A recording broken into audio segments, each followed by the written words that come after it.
Paring Elves, tawagin mo na sila paring Dayon yun tsaka si paring Lutz. Sisimulan na natin yung plano natin ngayon. Paring Lutz, paring Dayon yun. Tawagin daw tayo doon ni paring Iking. Yung sa plano daw natin sa ano. O sige pre.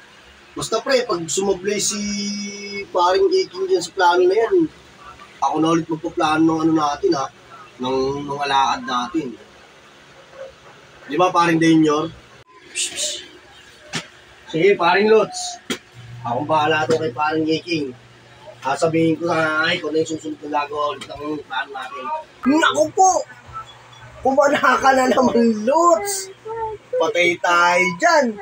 Paring Daynor! Hindi mo pagkakatulaan yan, pre! Tumatakbo! Hindi yan pwede pag... Pre, huwag ka na!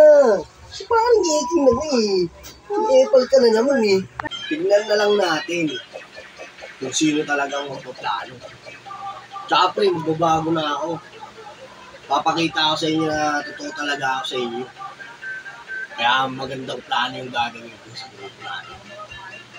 Iwala lang kayo sa akin. Oo, paring Lutz. Malaki ang tiwala ako sa'yo, pre. Alam ko, nagkakamali lang sila sa hinahalali na sa'yo. Bahala nga kayo dyan. Lutz na naman. Alaso, Dede. Ito ang plano natin. Ikaw paring Elves, dito ka sa mid. Rotation at support sa ating core para mabilis tumaba ang core natin at marami siyang mapatay. At ikaw paring Daynor, dito ka sa jungle. Ikaw ang core dahil malakas ang damage mo. Kunin mo lahat ng mga power-ups na yan. Para sa'yo lang yan, paring Daynor. Susuportahan ka ni paring Elves. At ako naman, dito ako sa Gold Lane. Magpapataba lang ako ng magpapataba. Para kung sakaling kapusin ang damage ni paring Daynor. Pag late game, malakas na rin ang damage ko.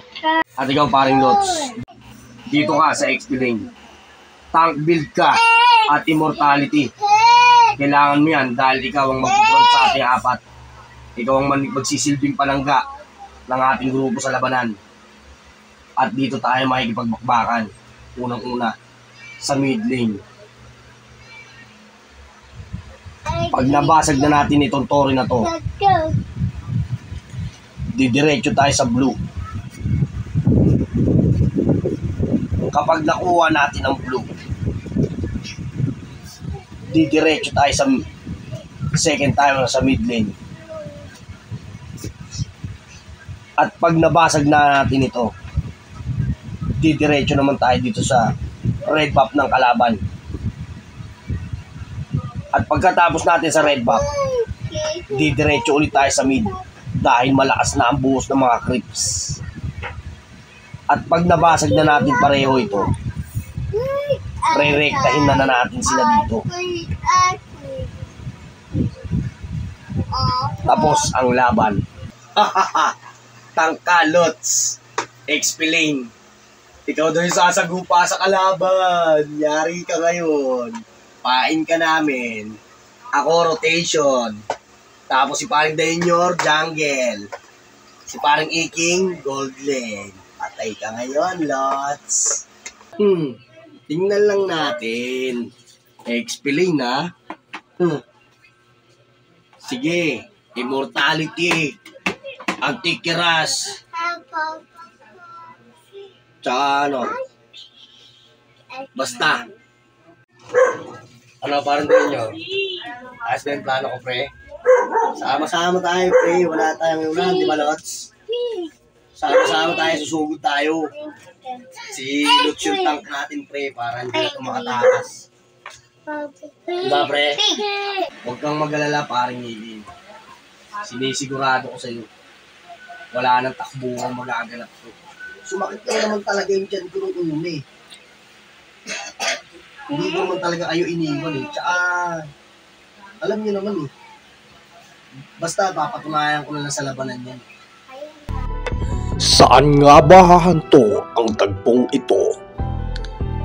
Maayos naman kaya ang plano nitong si Iking? At ano naman kaya ang plano ni Lods upang agawin ang trono sa paggawa ng mga plano? Sundan ang mga susunod na tagpo dito sa kalukuhang pinamagatang Batang Baysa, hindi magpapahuli ng buhay.